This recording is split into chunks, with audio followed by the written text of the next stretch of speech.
السلام عليكم ورحمة الله وبركاته. اللهم صل وسلم وزد وبارك عليك يا حبيبي يا رسول الله. ازيكم حبيب قلبي؟ كل متابعين وحشوني جدا، يا رب كلكم تكونوا بخير ويكون الروتين النهارده يعجبكم، وغرفة النوم بتاعتي الجديدة تعجبكم، اللي هي بالنسبة لي انا جديدة لكن ممكن لناس تانية اللي جديدة انت بتشتغلينها. الغرفة دي شكلها اصلا قديم يا جماعة، نص العمى ولا العمى كله. انا كنت فين وبقيت فين؟ باركولي وهنوني وقولي لي مبروك يا شيري. بص يا حبايب قلبي، انا متجوزة من حوالي 20 سنة، يعني دي السنة العشرين اللي أنا فيها. تمام. كنت داخلة بغرفة نوم، غرفة النوم ديت يعني طلعت خشبها مش قد كده. هتقولوا لي ضحك عليك؟ لا والله، دي عمولة ولا عاملها جوز خالتي أنا، يعني أنا اللي اخترت وهو اللي عملها لي. بس جوز خالتي للأسف طلع عمرة وحج الاتنين مع بعض، وساب الورشة للناس اللي شغالين فيها. فالناس اللي شغالين فيها يعني ما راعوش ربنا في اللي هما بيعملوه. انا متجوزه في شهر 4، تمام، والمفروض ان انا حاجتي دي تكون متسلمه في شهر 3. فهو اصلا الحج كان زمان، كان الناس بتنزل في شهر 2، واخدين بالكم؟ من 20 سنه كانت الناس بتنزل في شهر 2، اللي هما الحجاج. اخر 2 كده تلاقي الحجاج بينزلوا، تمام. كان العيد الكبير بيجي في شهر 1، يفضلوا ينزلوا افواج بقى، مش زي دلوقتي، لحد شهر 2، تمام كده. وانا كان فرحي في شهر 4. فهو لما جه لقى الاوضه خلاص اصلا اوريدي رايحه للاستورجي، فما يعني خلاص هو شاف قدامه اوضه وراحه للاستورجي والدنيا تمام، مفيش اي حاجه. بعد كده انا اللي عانيت من الغرفه ومن الخشب، وكل شويه كان الرف يقع، كل شويه كان يقع. كل ما احط الغسيل يعني الملابس اعزكم الله تقع وكده. فطبعا يعني حاجة محزنة ومخجلة جدا. قعدت اتحمل اتحمل اتحمل اتحمل لحد ما ربنا اراد يا جماعة انه يفرحني. ربنا يفرحكم وينصر غزة واهل غزة وكل فلسطين يا رب، اللهم امين. يعني عايزه اقول لكم ان فرحتنا هتكتمل بجد بنصركم. اوعوا تفكروا ان احنا ناسيينكم، اوعوا تفكروا ان احنا مهما بنفرح ناسيينكم. احنا في عز فرحنا بندعي لكم، وفي عز اوجعنا بنقول ان احنا احسن جنب اللي احنا شايفينه عندكم. فربنا يديكم يا رب قدر اللي انتوا تحملتوه يا رب. اللهم انصركم نصرة عزيز مقتدر، امين يا رب. فطبعا هنا انا بقى كنت اوريكم بقى، انا كنت قلبة الدنيا. جبت بابا بقى دهن لي غرفة النوم قبل ما تيجي، والراجل اللي جه اشترى القديمة. وبعدين رحت حملت بقى غرفتي الجديدة وغرفة الاطفال كمان. استنوا فيديو تاني هصور لكم يا جماعة الشقة اللي فوق وفيها غرفة الاطفال كاملة. انا كان عندي السريرين ما لهمش دولاب ولا كومودين ولا اي حاجه، فجبت غرفه كامله يا جماعه. غرفه النوم بتاعتي دي 2 كومودين وتسريحه وسرير ودولاب. بس الاوضه مش واخده 2 كومودين، لان انا بص هي تاخد ال2 الكومودين، لان له اوضه النوم عندي واسعه وانتوا نفسكم هتشوفوا بعد ما اخلص تصوير. بس انا عايزه مكان اصلي فيه، انا عايزه مكان اصلي فيه، يعني ما يبقاش حد قاعد في الصلاه وانا بصلي قدامه. فلازم أنا اوسع مكان ان احنا نصلي يعني يكون في مكان نقف نصلي فيه وكده. او لو عندي ضيوف مثلا يبقى عندي مكان، مثلا لو هاخد طبلية الاكل وادخل ايه اكل انا وبنتي، مثلا انا وبناتي يعني في الغرفة وكده. المهم كان لازم أنا افضي مكان، فعشان كده خدت كوميدينو وتسريحة وسرير ودولاب زي ما انتم شايفين كده. وطلعت الكوميدينو التاني طلعته فوق مع اوضه الايه الاطفال. الله يعزكم ويكبر بخاطركم ويرضيكم ويوسع عليكم، امين يا رب العالمين. اللهم امين. وجعلنا من كل ضيق مخرج، وارزقنا جميعا من حيث لا نحتسب، اللهم امين يا رب العالمين. حبايب قلبي، لو وصلتوا معايا لحد هنا وعجبكم الروتين بتاعي، بالله عليكم شجعوني باللايك والاشتراك في القناه. قولوا لي معاكي يا شيري، وان شاء الله مش هنسيبك ودايما معاكي في كل اللي جاي. والله يا جماعه انا بعشق الروتين وبحب جدا قنوات الروتين، وبحس انها بتديني طاقه كده. وبحس بقى لما يجيبوا المطبخ بقى كله كده مقلوب وفجاه المطبخ بقى نضيف، ده بالنسبه لي طاقه. لما الاقي غرفه مثلا متبهدله وبعد كده تبقى جميله ونضيفه ومرتبه، يعني ده قمه الطاقه عندي. يعني انا اقعد اقول لنفسي يعني هي المدام دي احسن مني في ايه؟ يعني هي المدام دي مثلا نضيفه وانا مش نضيفه؟ طب هي يعني ست وانا راجل مثلا؟ لا طبعا. لا، تلاقوني قايمه كده يا جماعه متحمسه كده وقايمه بشتغل. ربنا شاهد ومطلع على اللي انا بقوله بجد. ربنا يعزكم يا رب ويكبر بخاطركم. اللي وصل معايا لحد الشنط اللي بحطها على التسريحه دي اللي انا هشيلها تاني يحط لي لايك. ده مشوا بقى، لو خدتوا بالكم منه هتلاقيني كل ما اروح في مكان بيجي ورايا، وانتوا نفسكم هتشوفوا دلوقتي. انا ما خدتش بالي الا في التصوير، خدوا بالكم، ولا بمنتج الفيديو وبتفرج بقول لها ايه ده، الحقي يا نور. قالت لي اه يا ماما ميشو، كل ما تروحي في حته يجي وراك. سبحان الله يا جماعه، فعلا الحيوان بيتمر فيه كل حاجه انت بتعمليها معاه، ما بينساش معروفك ابدا، ما بينساش ان هو بيبقى جعان وانت بتاكليه. مع اننا اصبحنا في زمن دلوقتي اللي بياكل حد بياكل ايده، تيجي تمدله صباعك ياكل دراعك كله، قسما بالله. ودي الحقيقه يا جماعه. انا بشكر كل داعمين اللي وقفوا معايا، كل الناس وقفت معايا في قناتي، في حياتي، في ولادي، وقفوا معايا. بشكركم جدا كلكم، لانكم بجد علمتوا علامه حلوه في قلبي. ربنا يكبر بخاطركم ويراضيكم ويوسع عليكم دنيا واخره، اللهم امين يا رب العالمين. شايفين مشوا يا جماعه؟ عشان اقول لكم الحيوانات بيتمر فيه اهو، انا همشي برضو جاي ورايا. فالناس اللي بتقولي شيرين انت مربيه قطط عندك، خدوا بالكم ان ميشو ده احنا اللي جايبينه بنفسنا نربيه عندنا، لكن كل القطط التانية انا ما ربيتهاش بمزاجي، انا ما اخترتش.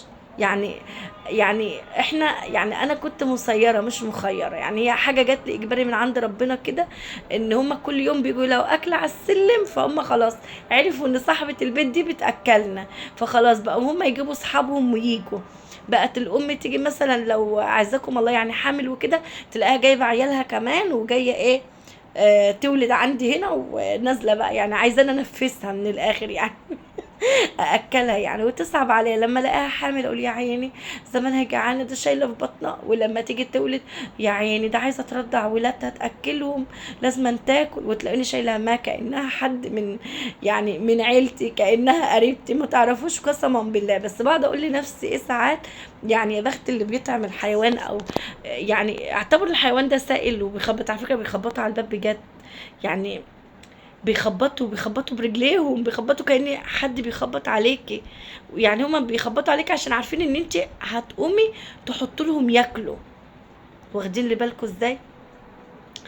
ربنا يسعدكم يا رب، يكبر بخاطركم جبر يتعجب ليه اهل السماء والارض. امين امين يا رب العالمين، ويجعل لكم من كل ضيق مخرج، امين يا رب العالمين. بصوا شايفين دي بقى القطه دي مصاحبها مين؟ مصاحبها ميشو، فانا سايباها له بقى، يلا مش مشكله العب معاه. بقية القطط التانيين بتيجي تاكل من على السلم وتطلع تاني، ما عدا بندق بقى طبعا الاصل اللي بقاله 2.5 سنين معانا. بندق يا جماعه برضو اللي كان مولود برضو، وامه خدت اخواته وسابته لي هو، وانا اللي ربيته، غير مش وليتا اللي ماتوا. يعني خليكم بصوا، طبعا الناس اللي داخله قناتي جديد مش عارفين، لكن الناس اللي معايا من زمان هم عارفين الاسماء، عارفين ليتا مين وبندق مين ومش مين، ومين اللي مات ومين اللي عاش ومين اللي موجود، حتى مشوا اللي لسه جاي جديد. ركزوا معايا في الاسماء بعد اذنكم. انا لما اجي اتكلم كده اسامه جوزي يقول لي تقوليش يا اختي هيفهموا انت بتقولي ايه، تقوليش يا اختي هم يعرفوا انت بتقولي ايه.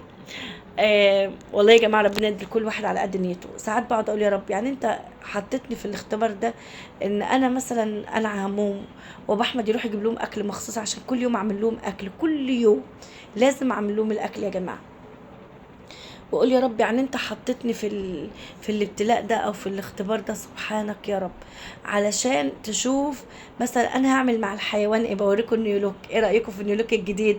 ايه رايكم في الدهانات؟ ايه رايكم بقى؟ خدوا بالكم ان دهنت الصاله والطرقه وغرفه النوم، ها، وغيرت السبوتات وجبت السبوتات دي كده، وغيرت كمان اعزكم الله اللمبه بتاعه المطبخ اللي كانت بتضرب في عدسه التليفون، لا جبتها كده اسمه كشاف كده، تبقى لازقه في السقف خالص، ما تبقاش نازله كده وتضرب في الكشاف بتاع التليفون او في الكاميرا بتاعه التليفون. فالحمد لله يا جماعه، دائما وابدا الحمد لله، بدعوتكم ربنا هيقدرني ان شاء الله ان انا اكمل، وان شاء الله يعني احاول ان انا ابسط عينيكم لما تيجوا تتفرجوا على فيديوهات. انا عارفه يا جماعه ان اي حد بيشوف مكان نضيف قدامه بيشجعه ان هو يتفرج على الفيديو، او يشوف مثلا عفش مثلا حتى مرضئ للعين، يعني مش هنقوله عفش واو يعني، لا يا جماعه، لا يكلف الله نفسا الا وسعها، ودي مقدرت، بس على الاقل يكون نضيف، على الاقل تكون الحاجه نظيفه يعني.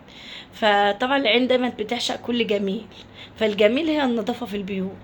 طول ما انت ست مرتبه في حياتك، مرتبه في بيتك، صدقيني هتبقي ست نمبر 1، محدش هيختلف عليك. عمري ما شفتك الست كانت نظيفه ومرتبه في بيتها وكانت اخلاقها وحش، صدقوني اسمعوا كلام، دايما بلاقي اخلاقها كويس. اما الست اللي مهمله، مهمله في كل شيء، حتى في اخلاقها، حتى في بيتها، حتى في تربيتها لاولادها، هي مهمله في كل شيء. فدايما بحس ان الست النظيفه نظيفه من كل شيء، من كل حاجه حلوه. دعواتكم لاحمد ابني يا جماعه، دخل الجامعه عقبال ولادكم كلكم، وعقبالي انا لو ولادكم خلصهم، وعقبالي انا ما اشوف عيالي زيكم يا رب، اللهم امين. وربنا يقدرني في اللي جاي يا جماعه. الواحد كان متوقع ان الثانويه العامه دي كابوس وفلوس وبنك فلوس. لما دخل الجامعه فقلت لا، فعلا كل مرحله بتجري بعدها ما بتجيش زيها. لا والله العظيم ما بتيجي زيها. سبحانك يا رب، سبحانك يا رب.